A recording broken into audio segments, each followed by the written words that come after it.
A lot of issues today with Bitcoin and innovation. Today we're going to break it down for you, give you a little understanding of whether or not this is the investment for you. My name is Paul Barrett. Welcome back into Tech Path. Let's get into it today. I do want to thank our sponsor. That's Tangem. This is a place where you can go in and get self-custody. It's a card that works with your phone. You can pretty much put any asset on it that's out there.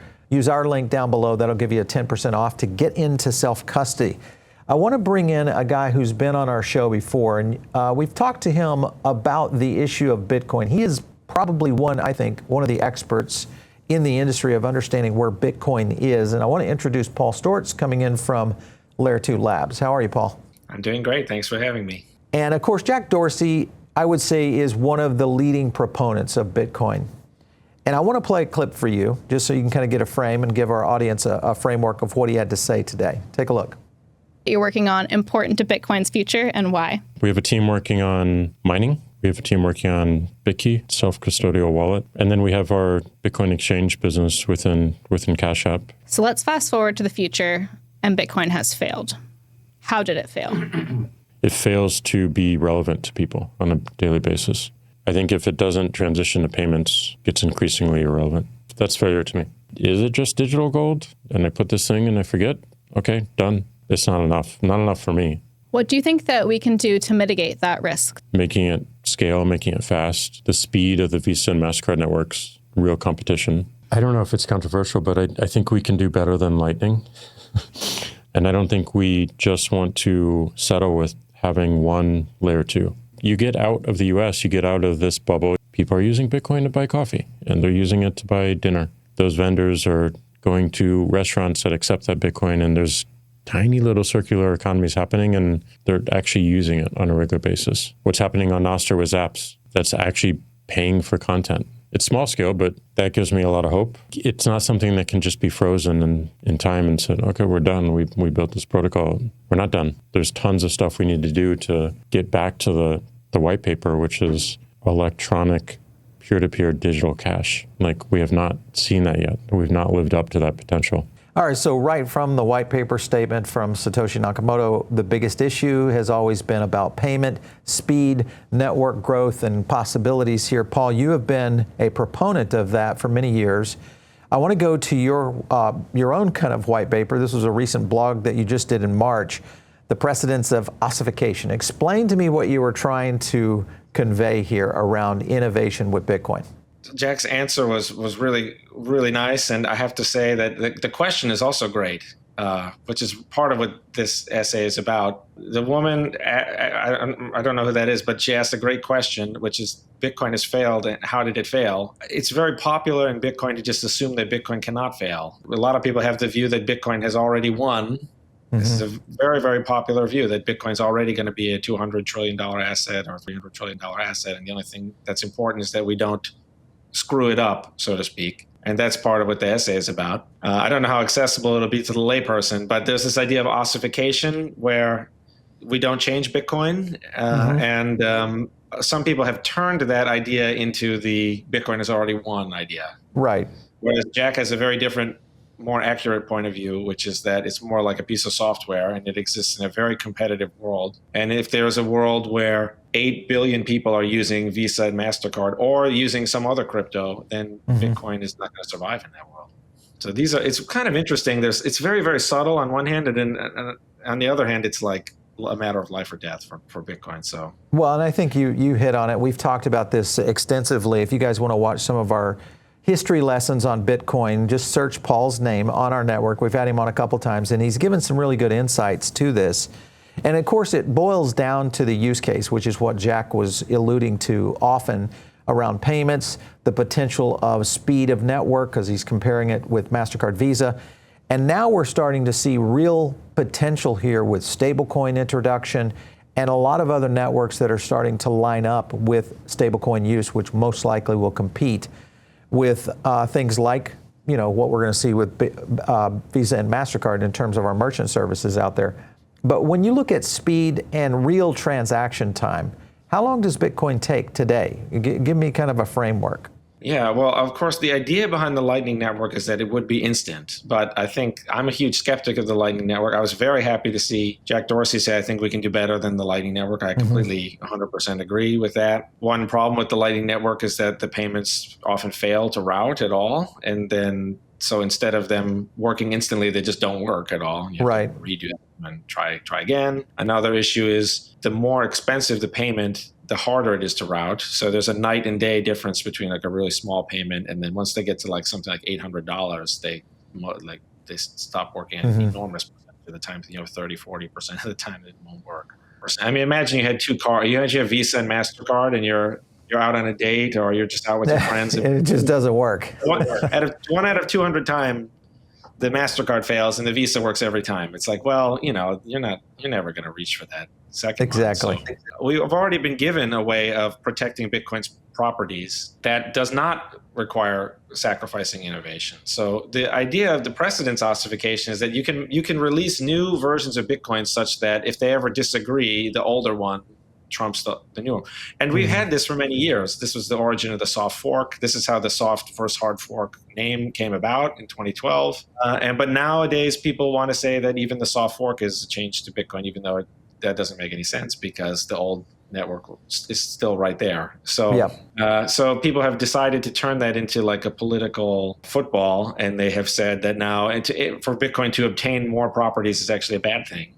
I couldn't even believe I had to write that essay, but I just thought, well, these are, you saw it right at the beginning. I put, this is a very popular thing among people in Bitcoin Core, people who have like founded Bitcoin companies, Michael Saylor, big media personalities. They all believe this idea that we should not like tamper with the code of Bitcoin, even though that even in its own terms, it doesn't make any sense. Helping Bitcoin win and succeed, because again, if we don't have the users, it will be replaced, and that will not be justified at all for it to be replaced. How do you see this playing out with the popularity of the ETFs? So you've got BlackRock, all these major ETF companies who have been pushing this out to major investors. But when they start to get and understand what's happening with tokenization, which is mostly riding on Ethereum right now, what do you think is going to happen? I mean, do you feel like finally the investment industry may wake up and just say, hey, this isn't really an asset for us anymore? The pendulum has swung very far in the like store of value direction of like Bitcoin is just this dumb rock. It's like a digital gold, and it's not supposed to do anything. The pendulum has swung very far in that direction. The ETF, is sort of in that vein. Yeah. The unfortunate thing about it is that, well, they correctly say that the more adoption, the better, because it helps the network effect, it helps the Bitcoin brand, it helps recognizability.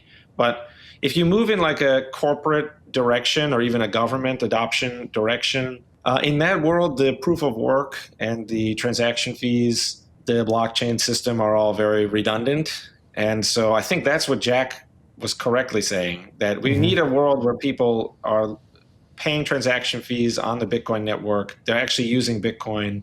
There's more of a reciprocity. You have a loyalty to the network, and the miners know who's paying all the transaction fees. It's all the users. This is a much healthier state of affairs. Whereas actually the ETF is very unstable, because it just now on a whim of a president or something, they can say, well, we want things to change this way. We want 10% of we want fees or whatever. So we want special KYC or any other thing. So more unstable. Whereas if you have a situation where this is just an anonymous computer network where people pay transaction fees, then there's just a complete relationship between the users and the other participants, the miners and the full nodes. So that's like a healthier outcome. When you think about payments, BTC Pay has been out there for a long time, but we haven't seen a lot of advancements in that. Back to your point, also to Jack's point, is that Bitcoin is not being used, at least here in the US, for any kind of payment rail or even system for merchants. Anything going on with BTC Pay that you can talk about, or just kind of curious, what's the advancement of that project? BitPay was one of the earliest Bitcoin companies, and BitPay was this great idea for a company where you could go into a store and you go like your favorite Chinese restaurant or whatever, and you could say, hey, you guys should accept Bitcoin. And they would say, no, of course, because this was back in like 2012 or something. Yeah. But with BitPay, all you have to do is put out this little sticker, this like BitPay, Bitcoin accepted here sticker, and then you go to BitPay, your customers will pay with Bitcoin, and then you will get cash 24 hours later in your checking account. And BitPay had, at the time, they would like process the first $1 million for free, and then they would charge 1%. So then people had this is all related to the block size war and various other political stuff that should kind of be irrelevant. But BitPay was on the wrong side of the block size war, so they created this other thing. The problem, though, is that BTC Pay server, it doesn't really do any of that stuff about making it easier to accept Bitcoin. Exactly. It kind of makes it easier for a regular merchant to run some software that does the invoicing so that you collect the Bitcoin. But I thought the key part of BitPay was that they were like, we have customer service number you can call. We will give you cash the next day. We'll de-risk the whole thing. I kind of find it mysterious as to exactly what it is they're doing. They seem to be very happy with themselves, though. I hope that they get. I still don't understand to this day why someone would pick BTC Pay server over BitPay. I don't even see them as in the same category, but that's just how an example of how everyone thinks of it. Dorsey was hitting on that very point, is that, to get to the level of worldwide adoption, you're going to have some sort of merchant system out there to compete with a MasterCard, Visa, or at least an alternative to. And I think that's been the challenge that BTC Pay has never really been able to accomplish. Let's talk about stablecoins on Bitcoin and whether or not tokenized gold could ever go on Bitcoin, because we're seeing tokenized commodities continuing to grow. Here's the most recent chart, and you can kind of see it right here. A lot of potential growth here for tokenized commodities, and most likely this is going to continue to grow. What are your thoughts on those two areas, stablecoins and tokenized gold?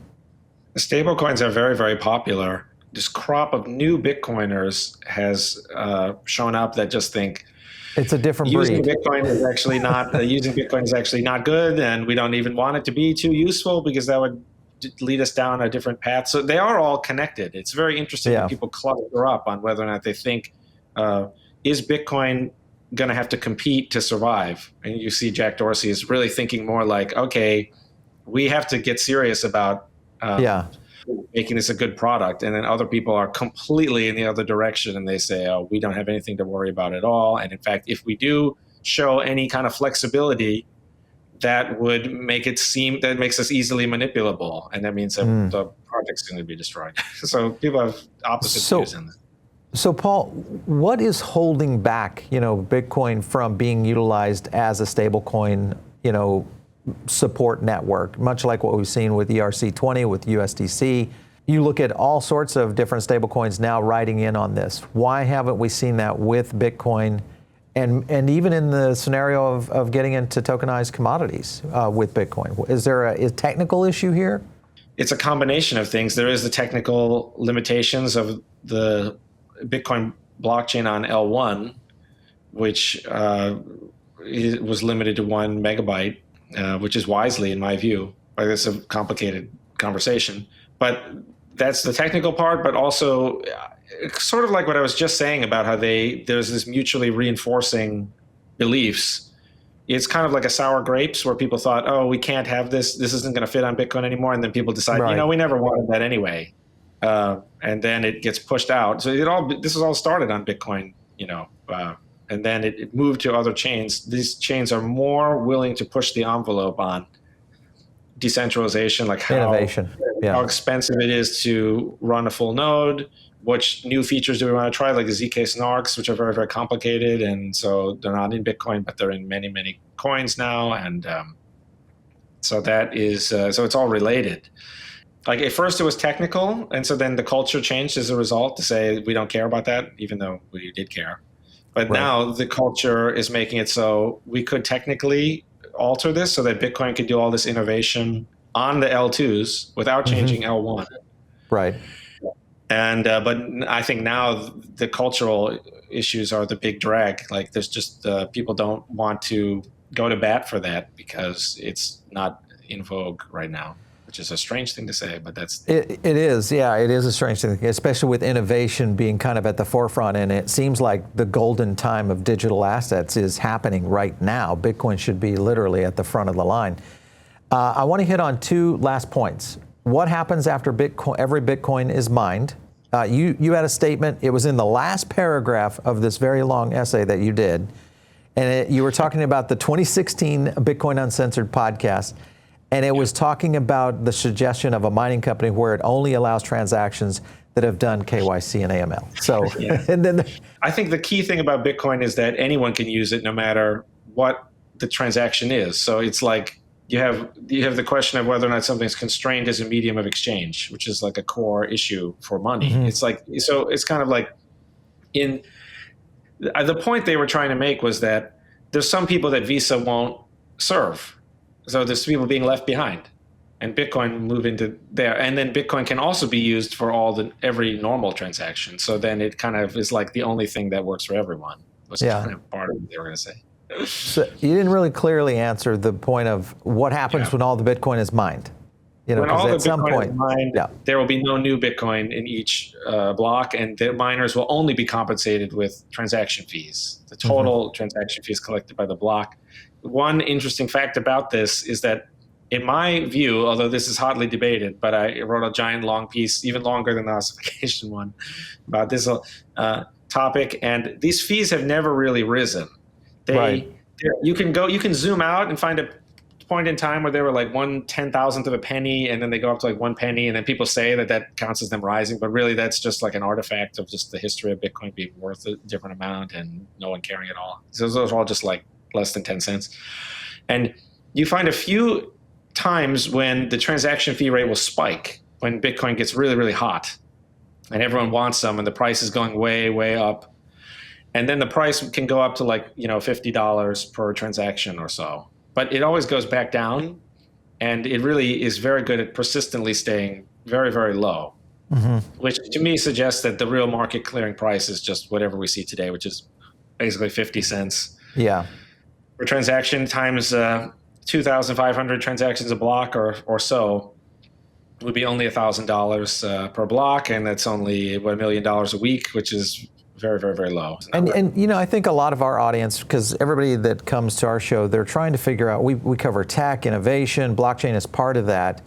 And of course, Bitcoin is kind of in the center zone of what blockchain is really talking about. And everybody's asking that question right now. Is it an investable commodity? And if it is, has it become digital gold? If that's going to be the model that we're going forward on, then so be it. I guess the market will accept that or not. Because there's probably going to be, or clearly already, are a lot more solutions out there that are going in that direction. Last point is talking about Nostr. Nostr, of course, is a Bitcoin-backed social media platform. Many of you guys probably don't even know this one, but there's actually a social media platform out there where you can transact in Bitcoin. The only problem is that they have not been growing. Daily active users for quite a while have pretty much been flat.